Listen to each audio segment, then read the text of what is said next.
আবার বিশ্বনবীর মনে পড়বে আমার উম্মত না জানি জাহান্নামে ঢুকে গেল, দৌড়ায়া জাহান্নামের দিকে যাবেন। ওখানে গিয়ে দেখবেন জাহান্নামটা ক্ষিপ্র গতিতে 70,000 ফিরিস্তা জাহান্নামের লাগাম টেনে ধরেছে। এরপরে জাহান্নামটা দৌড়াইয়া কিয়ামতের মাঠের দিকে আসতেছে। আল্লাহর নবী সিজদায় পড়ে বলবেন, আল্লাহ তাআলা, শেষ পর্যন্ত কি আমার একটা উম্মত জান্নাতে যাবে না? তোমার জাহান্নাম যেইভাবে আসতেছে সবগুলা তো জাহান্নামে চলে যাবে। আল্লাহ বলবেন, বন্ধু মাথা উঠাও। বিশ্ব নবী মাথা উঠাবেন, জিবরিল আমিন হাজির হয়ে যাবেন আর বলবেন, ইয়া রাসূলুল্লাহ, ইয়া হাবিবাল্লাহ, আল্লাহ আপনাকে পুতলা দিয়েছেন হাদিয়া। নবীজি পুতলা খুলবেন, খুলে দেখবেন মাত্র 1 ফোঁটা পানি। আল্লাহকে বলবেন, আল্লাহ তোমার কাছে চাইলাম জাহান্নামটাকে আটকাও, আর তুমি আমার কাছে 1 ফোঁটা পানি দিলাম, পানি দিয়ে আমি কি করব? আল্লাহ বলবেন, বন্ধুরে, এই পানি তোমার হাতে নিয়ে জাহান্নামের দিকে নিক্ষেপ করে দাও, জাহান্নামের উপরে ফেলে দাও, দেখো তো কি হয়। আমার নবী পানিগুলা হাতে নিয়ে জাহান্নামের দিকে যখন নিক্ষেপ করবে, নিক্ষেপ করতে দেরি হবে, জাহান্নাম দ্রুত গতিতে পিছন দিকে যেতে দেরি হবে না। আমার নবী আল্লাহকে ডাক দিয়ে বলবেন, আল্লাহ তাআলা, কি ব্যাপার? এই পানি কিসের পানি দিয়েছো? এত পাওয়ারফুল পানি তো আমি জিন্দেগিতে দেখি নাই। আল্লাহ কিসের পানি বলো? আল্লাহ ডেকে বলবেন, বন্ধুরে, এটা জমজমের পানি না, হাউজে কাউসারের পানি না, জান্নাতের কোন নহরের পানি না। এই পানির এত দাম আমি আল্লাহর কাছে দাম। এই পানি হলো তোমার উম্মতের গুনাহগার উম্মতের গভীর রাতের তাহাজ্জুদের সেজদার চোখের পানি। আমি আল্লাহ জমা করে রেখে দিয়েছিলাম, কিয়ামতের দিনে ওই পানিকে ব্যবহার করলাম। বন্ধুরে, তোমার উম্মত যদি দুনিয়ার জমিনে তাহাজ্জুদ গুজার হয়ে যায়, আমি আল্লাহ কথা দিলাম জাহান্নামের আগুন দিয়ে তাদেরকে জ্বালাবো না। কেন পড়েন না? কষ্ট পাচ্ছেন আপনারা আমার কথা? এতক্ষণ বলছি সেই রাসূলের কথা, এত ভালোবাসেন এই রাসূল, একবারও তোমার আমার কথা বললেন না, একবারও না। আর তুমি কেমনে ভুলে থাকো শিখেছি। এখন বলি তোমার আল্লাহর কথা। তোমার আল্লাহ জানো কেমন? চিনো না তো আল্লাহরে, আর বন্ধুত্ব করবা তো আল্লাহর সঙ্গে। আল্লাহকে চিনোই না। আল্লাহকে চিনতে পেরেছিলেন, কোরআনের কথা বলতেছি না, হাদিসের কথা বলতেছি না, 1 মিনিট একটা কথা বলি, ইতিহাসের কথা। আল্লাহকে চিনতে পেরেছিলেন এক মহিলা, তার নাম রাবিয়া বসরিয়া। রাবিয়া বসরিয়া মহিলা আল্লাহকে চিনতে পেরেছিলেন। অনেক ঘটনা জানেন, আমি একটা ইতিহাসের ছোট্ট একটা 1 মিনিটে বলি, যেহেতু কোরআন হাদিসের কথা না আগে বলছি, আপনারা আবার ডাইভার্ট করবেন না, আমি ভালো করে বুঝে বলছি, কোরআনের না হাদিসের না ইতিহাসের। রাবিয়া বসরিয়া ইন্তেকাল করলেন, তাকে কবরে রাখা। কবরে রাখবার পরে তার কাছে ফেরেশতারা এসে জিজ্ঞেস করছেন, রাবিয়া বলো, মান রব্বুকা? রাবিয়া জিজ্ঞেস করলেন, তোমরা কারা? সুবহানাল্লাহ বলবেন না? সুবহানাল্লাহ বলতে কি কষ্ট হচ্ছে আপনাদের? রাবিয়া বসরিয়া নিজে বলছেন, তোমরা কারা? তারা জিজ্ঞেস করছে, আমরা তো আল্লাহর পক্ষ থেকে এসেছি ফেরেশতা তোমাকে জিজ্ঞাসা করতে, তুমি তো ইন্তেকাল করেছো। রাবিয়া বসরিয়া বলছেন, তোমাদের আল্লাহ কোথায় আর তোমরা কোথায়? আল্লাহ তো আরশের উপরে, আর আমরা লক্ষ লক্ষ কোটি কোটি মাইল দূর থেকে এখানে এসেছি। রাবিয়া বসরিয়া বলছেন, কোটি কোটি মাইল দূর থেকে এসে কি তোমরা আল্লাহর নাম ভুলে যাও না? বলে, কেন আল্লাহর নাম ভুলে যাবো? আমাদের জবানে তো আল্লাহর নাম, আমি তো ভুলে যাই নাই। রাবিয়া বসরিয়া বলছেন, ফেরেশতারা শোনো, কোটি কোটি মাইল দূর থেকে এসে তোমরা আমার আল্লাহর নাম ভুলে যাও নাই। তোমরা কেমনে বুঝলে আমি রাবিয়া মাত্র 3.5 হাত মাটির নিচে এসে এই আল্লাহর নামকে ভুলে গেছি? আসতে বললেন, সুবহানাল্লাহটা জোরে পড়েন। তোমরা কেমনে চিন্তা করলে আমি ভুলে গেছি? এ আল্লাহকে তো আমি ভুলে যাই মাত্র 3.5 হাত মাটির নিচে। আল্লাহ বলছেন, ফেরেশতারা রাবিয়ারে জিজ্ঞেস লাভ নাই, ওর গোটা জিন্দেগি আমি আল্লাহর জন্য সঁপে দিয়েছে, কবরে এসেও আমি আল্লাহকে ভুলে যাই নাই। তোমরা কি মনে করেছো আমি আমার রাবিয়াকে ভুলে গিয়েছি? আমিও ভুলে যাই নাই। সরে যাও, আর রাবিয়ার কবরের সঙ্গে জান্নাতের একটা কানেকশন তৈরি করে দাও। ওরা তো চিনলে না, সমুদ্রের 10 নম্বর সংকেত, বিপদ সংকেত। গত বছর ছিল না এইভাবে। 10 নম্বর বিপদ সংকেত, আমি চাঁদপুরের কোথায় প্রোগ্রামে ছিলাম, প্রোগ্রামে এসছি, প্যান্ডেল সব ভেঙে গিয়েছে, ওরা মসজিদে প্রোগ্রামের আয়োজন করেছে,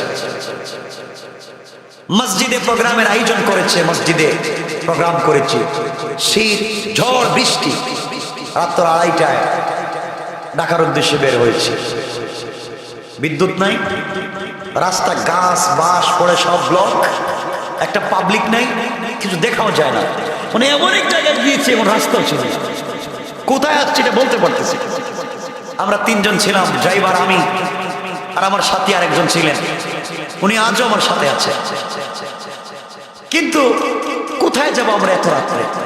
বসে আছি, আল্লাহর কাছে চাচ্ছি, আল্লাহ কথা তো বলে এসেছি তোমার, যাবো কোথায়? গভীর রাত্রে শিলা বৃষ্টি দিচ্ছে, ঝড় তুফান, রাত্র প্রায় 3টা, 1 ঘন্টা রাস্তায় বসে আছে, গাড়ি নাই, মানুষ নাই, কিচ্ছু নাই।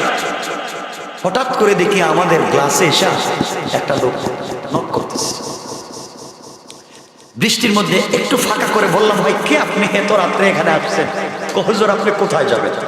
আমি ঢাকা যাব।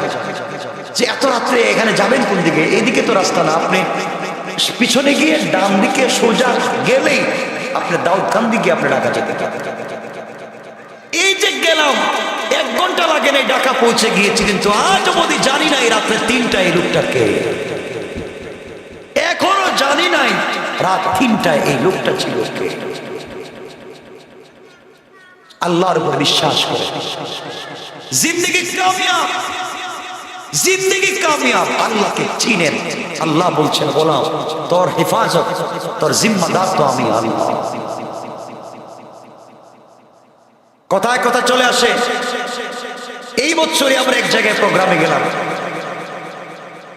প্রোগ্রামে যেতে যেতে দেরি হয়েছে, রাস্তায় যাওয়ার সময় গাড়িতে তেল ছিল, অকটেন শেষ, গ্যাস শেষ, গাড়ি গিয়ে শুধু স্টেজে গেছি, সব শেষ, স্টার্ট হচ্ছে না গাড়ি। ওয়াশ করলাম 1.5-2 ঘন্টা, জিজ্ঞেস করলাম ভাই আপনাদের এলাকায় পেট্রোল পাম্প আছে? কাজের 57 কিলো দূরে। কত কিলো? 57 কিলো দূরে। এই রাত্রে যেতে হবে, আমার পরের দিন শুক্রবার জমা পড়াতে হবে। একজন লোক এইসব মোটরসাইকেল থেকে 1 লিটার অকটেন দিচ্ছে, 1 লিটার। হুজুর আমাদের মোটরসাইকেলে 1 লিটার আছে, আপনি নেন, আর আজকে রাত্রে থাকেন, কালকে আমরা ব্যবস্থা করে আপনাকে। 1 লিটারে কি যাওয়া যায়? সর্বোচ্চ 5-6 কিলো বা সর্বোচ্চ 8 কিলো, এর উপরে তো যেতে পারবো। আজকের এই সময় না এই কথাটা বলবো না। সালাতুল হাজতের এক বরকত, ইন্টারনেটে একটা প্রোগ্রাম আছে আমার 2.5 ঘন্টার, সালাতুল হাজত, নামাজের কি বরকত। আরে নামাজ পড়ে দেখেন, ফেরেশতা আল্লাহ ডাইরেক্ট সামনে পৌঁছায় যায়। সালাতুল হাজত তো জানেন না কোন, সালাতুল হাজত তো জানেন না কোন নামাজ। ড্রাইভারকে বললাম আমরা গাড়িতে সালাতুল হাজত পড়ি, পড়লাম রাত্র 2:30টা, আমাকে বললাম চাবি আমাকে দাও, আমি গাড়ি চালাই। বিসমিল্লাহ বলে গাড়ি স্টার্ট দিয়েছি, আমি নিজে। অকটেন আছে 1 লিটার, 8 কিলো যাবে অথবা 10 কিলো, কিন্তু গাড়ি স্টার্ট দিয়েছি। এই আল্লাহকে চিনলেন, এই মনিবকে চিনলেন না, আল্লাহকে। আল্লাহ বলছেন গোলাম তুই আমার হয়ে যা, তুই শুধু আমার হ, দেখ না আমি তোরে কি করতে পারি। এক মহিলার যমজ 2টা বাচ্চা হয়েছে, যমজ 2টা বাচ্চা পৃথিবীতে জন্ম নিয়েছে। প্রথমে যেই বাচ্চাটা দুনিয়ায় জন্ম নিল, এই বাচ্চাটার 2টা হাত আছে, 2টা পা আছে, চক্ষু আছে, মুখ আছে, সব আছে, সুন্দর একটা স্ট্রাকচার, সুন্দর একটা বডি। কিন্তু এই বাচ্চাটা দুনিয়ায় জন্ম নিয়েছে মরা, মৃত।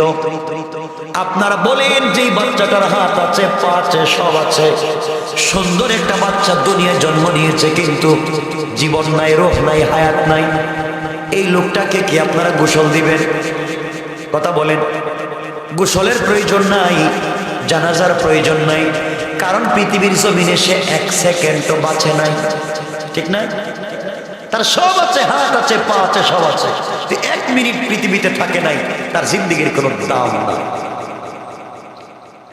আর 1 সেকেন্ড পরে অথবা 1 মিনিট পরে ওই মহিলা আরেকটা বাচ্চাকে দুনিয়ায় জন্ম দিয়েছে।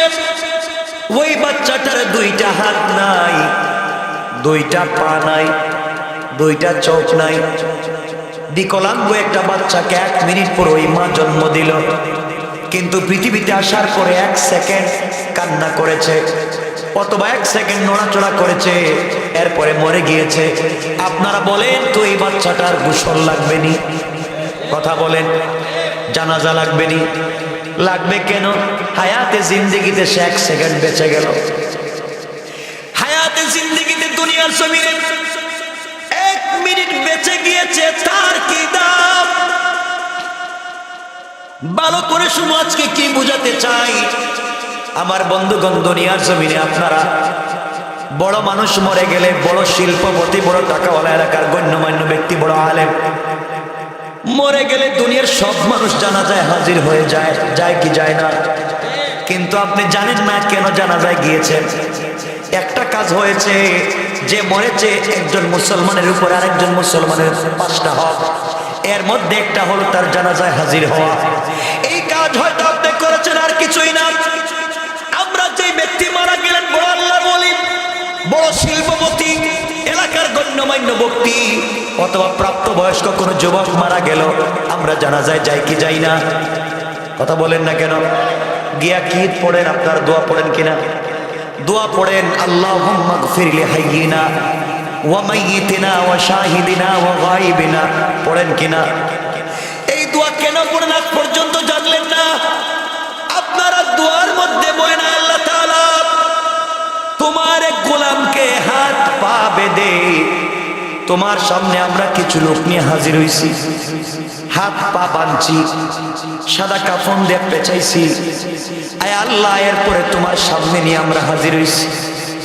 হাজির হওয়ার পরে দোয়া করতেছি, আল্লাহুম্মা গফির লি হাইয়িনা ওয়া মাইয়িতিনা, দোয়া করতেছি আল্লাহ তাআলা হায়াতে জিন্দেগির মৌতের জিন্দেগির এই লোকটা জীবনে যত গুনাহ করছে তুমি মাফ করো।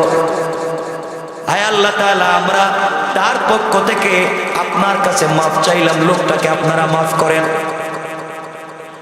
আমার বন্ধুগণ, আল্লাহর কাছে আমরা বলছি, কি শুরু করলেন আমি বুঝতে পারছি না। আপনারা কথা বললে তো আমি কথা বলতে পারি না, আস্তে কথা বলে আমি কথা বলতে পারতেছি।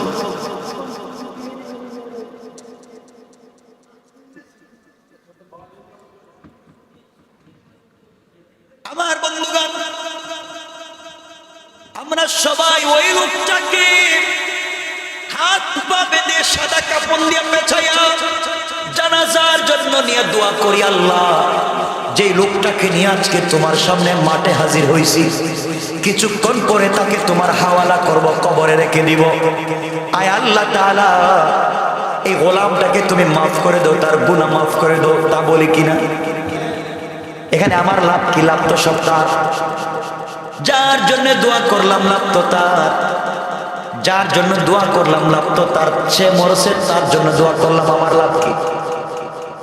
আপনারা জানেন না কার জানাজায় গেলেন? বড় মানুষের জানাজায় গেলেন, যে মরছে তার জন্য আল্লাহর কাছে দোয়া চাইলেন। আর যে বাচ্চাটা 1 সেকেন্ড দুনিয়ার জমিনে বেঁচে ছিল, ছোট্ট যে বাচ্চাটা 1 সেকেন্ড বাঁচার পরে মরে গেল, এই বাচ্চার জানাজায় আমি গেলাম না, কারণ বাচ্চাদের জানাজায় আমরা যাই না। ছোট ছোট বাচ্চা মারা গেলে জানাজায় যাই না, 2, 4, 5 জন মিলে জানাজা পড়াইয়া দেয়, ঠিক না? আপনি বুঝেন নাই, আসলে আপনি বুঝেন নাই, দিন জানেন নাই, কার জানাজায় যাবেন বুঝেন নাই। এই ছোট্ট বাচ্চার জানাজায় আমরা যাই না, অথচ এই ছোট্ট বাচ্চার জানাজায় আমরা কি দোয়া পড়ি? পুরুষ হলে পড়ি আল্লাহুম্মা জাআলহু লানা, মেয়ে হলে পড়ি হালানা আল্লাহুম্মা জাআলহু লানা ফারাতাও ওয়া জাআলহু লানা আজরাও ওয়া যুখরা। এই দোয়া পড়ি। আপনি জানেন না দোয়ার অর্থ কি জন্য আপনি জানেন না, এই জন্য আপনি জানেন না। আমরা ওই সময় দোয়া পড়ি, আয় আল্লাহ তাআলা তোমার কাছে একটা মাসুম বেগুনাহ ফেরেশতা বাচ্চা নিয়ে হাজির হলাম। আয় আল্লাহ তাআলা এই বাচ্চার বরকতে, বাচ্চার ওসিলায় তুমি আমাদেরকে মাফ করে দাও। তাহলে আপনি ছোট্ট বাচ্চার জানাজায় হাজির হয়ে নিজের জন্য দোয়া করতে পারতেছেন, আর বড় মানুষের জানাজায় হাজির হয়ে তার জন্য দোয়া করেন। তো আমাদের যাওয়া উচিত কার জানাজা? কথা বলেন তো, আপনি যে বুঝেন না এজন্য জানেন। আমরা আল্লাহর কাছে দোয়া করি, আল্লাহ তাআলা ছোট্ট বাচ্চাকে নিয়ে তোমার সামনে হাজির হয়েছি, এর উসিলায় তুমি আমাদেরকে মাফ করো। শেষে বলি শাফিআ ওয়া মুশাফফা, আয় আল্লাহ তাআলা শুধু আমাদেরকে মাফ করলে হবে না, এই বাচ্চাটাকে কিয়ামতের দিনে আমাদের ব্যাপারে সুপারিশকারী বানাইয়া দাও।